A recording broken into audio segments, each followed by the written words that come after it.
बुधवार को देश भर में करीब 1 लाख जगहों पर सीटू ने अपनी विभिन्न मांगों को लेकर प्रदर्शन किए। शिमला में भी उपायुक्त कार्यालय के बाहर सीटू कार्यकर्ता केंद्र सरकार के खिलाफ जमकर गरजे। सीटू का आरोप है कि केंद्र की मोदी सरकार और राज्यों की भाजपा सरकारें किसान व मजदूर विरोधी काम कर रही है और मात्र पूंजीपतियों को फायदा पहुंचाना इन सरकारों का मुख्य उद्देश्य है।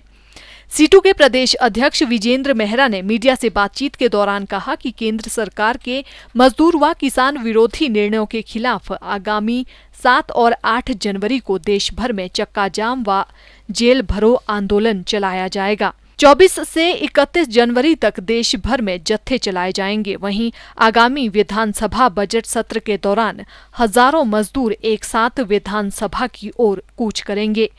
उन्होंने कहा कि देश के मजदूर और किसान मिलकर केंद्र की तानाशाह सरकार के खिलाफ लड़ेंगे।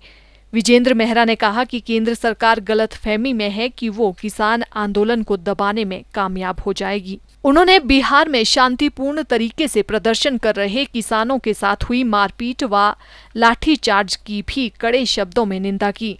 विजेंद्र मेहरा ने कहा कि केंद्र की मोदी सरकार जनता को राहत देने की बजाय जनता को परेशानियां दे रही है और 4 श्रम संहिता लागू कर व किसान विधेयक पारित कर किसानों और मजदूरों को कटोरा थमाने की योजना बना रही है। पूरे देश के अंदर आज 1 लाख कार्यस्थलों पर सीटू के द्वारा इस तरीके के धरने प्रदर्शन आयोजित किए जा रहे हैं। वास्तव में इस देश के अंदर जो वर्तमान हुकूमत है, सरकार है, वो जिस तरीके से मजदूरों और किसानों के खिलाफ काम कर रही है, उसके खिलाफ ये आंदोलन है। और आज पूरे देश के अंदर जिस तरीके से 1 लाख कार्यस्थलों पर ये प्रदर्शन हो रहे हैं, आने वाले 7-8 जनवरी को पूरे देश में चक्का जाम और जेल भरो आंदोलन होगा। उसके बाद जो है 24 से 31 जनवरी तक पूरे देश के अंदर जो जत्थे चलाए जाएंगे और हिमाचल के अंदर जो बजट सत्र होगा आने वाला विधानसभा का, उसमें हज़ारों मजदूर जो है विधानसभा की ओर कूच करेंगे। आने वाले समय में और भी बड़े आंदोलन होंगे। ये इसलिए हो रहा है कि अगर सरकार गलतफहमी में जी रही है कि वो किसानों के आंदोलन को दबा देगी, जैसा कल बिहार के अंदर किया गया, लाठीचार्ज किया गया, शांतिपूर्वक तरीके से जो किसान प्रदर्शन कर रहे थे उनको जो है घायल किया गया, बराबर उनको दमन हुआ। तो सरकार ये गलतफहमी छोड़ दे।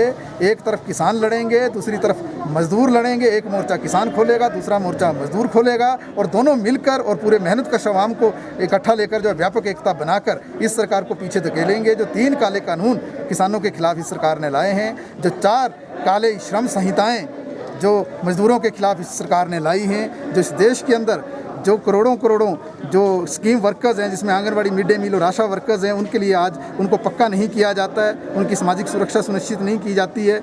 और इसके साथ साथ जो हमारे देश के अंदर कोरोना में जो लोग प्रभावित हुए, 15 करोड़ लोगों का रोजगार गया, एक चुन्नी इस सरकार ने नहीं दी। 7,500 रुपया देने का सवाल है, चाहे 10 किलो राशन देने का सवाल है, और आउटसोर्स कर्मचारियों के लिए, ठेका मजदूरों के लिए नीति बनाने का सवाल है। आज पक्के किस्म के रोजगार को ख़त्म करके जो है फिक्स टर्म रोजगार में तब्दील किया जा रहा है। कुल मिलाकर पूरे के पूरे कानून मजदूरों के भी और किसानों के भी पूंजीपतियों के हवाले कर दिए हैं। उनकी मुनाफाखोरी को बढ़ाने के लिए इस सरकार ने, उसके खिलाफ ये लड़ाई चल रही है।